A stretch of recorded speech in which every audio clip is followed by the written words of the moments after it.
श्री शिवाय नमस्तुभ्यम। हर हर महादेव, जय महाकाल। कैसे हैं आप सभी लोग। आज हम एक ऐसे उपाय की बात करने जा रहे हैं जो उन बहनों और भाइयों के लिए है जिनकी शादी बार बार तय होकर रुक जाती है।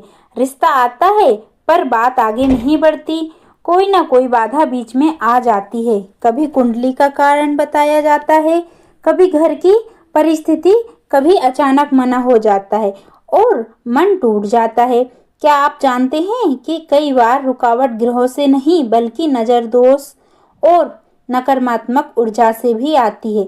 आज हम जानेंगे पीली सरसों का एक गुप्त उपाय जो बहुत लोग करने की कोशिश तो करते हैं पर सही से नहीं कर पाते हैं। सरल है लेकिन श्रद्धा से किया जाए तो अद्भुत फल देता है। सबसे पहले समझ लीजिए, उपाय में विश्वास और नियमितता सबसे बड़ी शक्ति है। ये कोई जादू नहीं, ये श्रद्धा, संकल्प और शिव कृपा का जागने का माध्यम है। अब जानिए इस उपाय के लिए क्या क्या चाहिए। आपको चाहिए थोड़ी सी पीली सरसों, एक छोटा पीला कपड़ा, एक मिट्टी का दीपक, सरसों का तेल, रुई की बत्ती और थोड़ा सा गंगा जल। अब हम जानेंगे ये उपाय कब करना है। यदि संभव हो तो शनिवार की रात करें या किसी भी सोमवार की संध्या को भी कर सकते हैं। संध्या के समय स्नान कर लें, साफ पीले या हल्के रंग के वस्त्र पहने। अब घर के पूजा स्थान पर बैठ जाइए। सबसे पहले भगवान शिव का स्मरण करें, 3 बार बोलें श्री शिवाय नमस्तुभ्यम।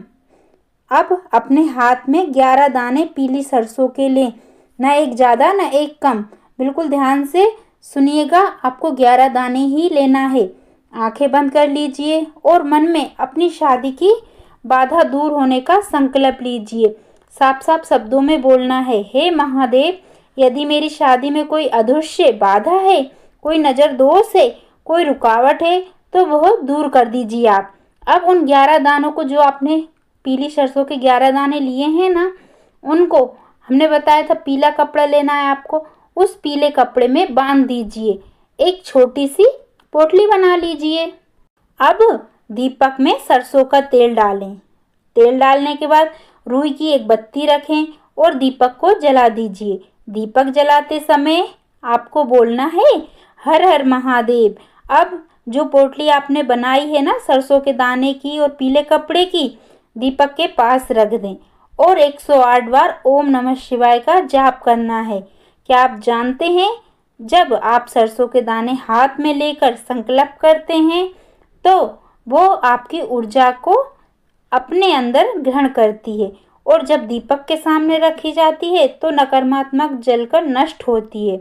अब हम जानेंगे अगला चरण। जब पूरा होने के बाद, जो आप जाप कर रहे हो वो पूरा होने के बाद, उस पोटली को अपने सिर से 7 बार घुमाना है। कैसे घुमाना है, जैसे घड़ी की दिशा रहती है ना, उस तरीके से आपको 7 बार अपने सिर से घुमाना है, धीरे धीरे, क्योंकि सिर के चारों ओर ऊर्जा का घेरा होता है और 7 बार घुमाना 7 लोकों और 7 ग्रहों का प्रतीक माना गया है। अब उस पोटली को घर के मुख्य दरवाजे के बाहर दाएं कोने में रख दें और अगले दिन सुबह बिना किसी से बात किए आपको सुबह उठकर यही काम करना है, किसी से बात नहीं करना है। उठ कर के उस पोटली को पीपल या बरगद के पेड़ के नीचे रखाएं। रखते समय पीछे मुड़कर ना देखें। अगर आपके यहाँ पीपल का पेड़ है तो पीपल के नीचे रख दीजिए, नहीं तो बरगद का है तो बरगद के नीचे रख दीजिए। अब आप पूछेंगे इससे क्या होता है।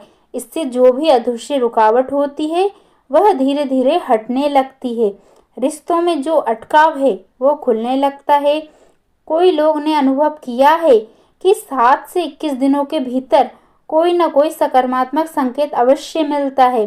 अब एक और महत्वपूर्ण बात, ये उपाय करते समय मन में किसी के प्रति क्रोध या शिकायत ना रखें, क्योंकि उपाय तभी फल देता है जब मन साफ हो। यदि संभव हो हर सोमवार शिवलिंग पर जल अर्पित करें और थोड़ी सी पीली सरसों मंदिर में दान करें। दान क्यों करना है, क्योंकि जब हम देते हैं तभी हम मिलने का मार्ग खुलता है। अब मैं आपसे पूछती हूँ, क्या आप पूरी श्रद्धा से ये उपाय करेंगे? अगर हाँ तो कमेंट में लिखें हर हर महादेव और वीडियो को लाइक करें ताकि अधिक से अधिक बहनों तक ये उपाय पहुँचे। अब एक छोटा सा अतिरिक्त प्रयोग जानेंगे। यदि रिश्ता बार बार टूट रहा है तो शुक्रवार की रात एक कटोरी में थोड़ी सी पीली सरसों लेकर अपने सिरहाने रखकर सोएं। सुबह उसे किसी चौराहे पर चुपचाप छोड़ आएं। ये क्यों किया जाता है? क्योंकि माना जाता है कि इससे नज़र दोष और अटकी ऊर्जा दूर होती है। लेकिन ध्यान रहे, ये सब श्रद्धा और सकारात्मक सोच के लिए किए जाते हैं। याद रखिए, उपाय साधन ना है, सफलता का मूल कारण है आपका धैर्य और विश्वास है। महादेव पर भरोसा रखिए। विवाह का समय निश्चित है, कोई आपकी किस्मत को बांध नहीं सकता। यदि आप सच्चे मन से शिव नाम लेते हैं तो आपका ये काम जरूर होगा। और हाँ, वीडियो अच्छी लगी तो वीडियो को लाइक करके कमेंट जरूर करना। हर हर महादेव।